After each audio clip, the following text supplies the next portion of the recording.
ભાઈ છે નિરંજનભાઈ, જે વેસ્ટ બંગાળથી આપણે અહીંયા ગુજરાતમાં કામ કરે છે. તેને 30 તારીખે રાત્રે કોમન ક્રેટ સાપે ખંભાના પાછળના ભાગમાં બચકું ભરી લીધું હતું, જેના કારણે ગંભીર હાલત સર્જાણી હતી.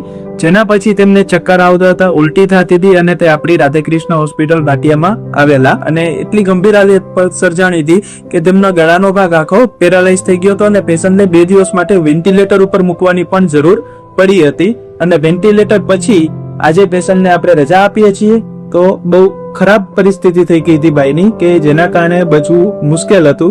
છતાં પણ સારવારના કારણે ભાઈની જીવ બચી ગયો છે અને અત્યારે આપણે એને આજે સાંજે रजा આપીએ છીએ. આપણે ભાઈને પૂછીએ કે તેમનો અનુભવ કેવો રહ્યો. क्या दिक्कत हो रही थी, कैसा रहा आपका एक्सपीरियंस हॉस्पिटल के साथ? तो अच्छा लग रहा है, ठीक तो हो गया हूँ मैं. क्या दिक्कत हो रही थी? जब सांप ने काटा था तब तो पता चला, कुछ देर बाद ये चक्कर आने लगा. देखो ये अभी ये गर्मियों का माहौल है, होगी ना, जो गर्मी की वजह से सांप सब बाहर आते हैं, जमीन के ऊपर के भाग में आ जाते, उसके बाद सांप और बिच्छू उसका काटना बहुत ज्यादा हो जाता है. यहाँ पे भी रहते हो, वहाँ पे आसपास में पहले तो देख लेना कि भाई कोई ठंडी जगह जहाँ पे पानी का भराव ऐसा सब हो तो वहाँ पे सब देख के रहना चाहिए. ठीक है, दोबारा ध्यान रखना भैया कि कुछ भी हो तो डायरेक्ट हॉस्पिटल आना चाहिए, ऐसे टाइम वेस्ट नहीं करना. ठीक है, मस्त नहीं किया इसलिए तो बच गए. ठीक है.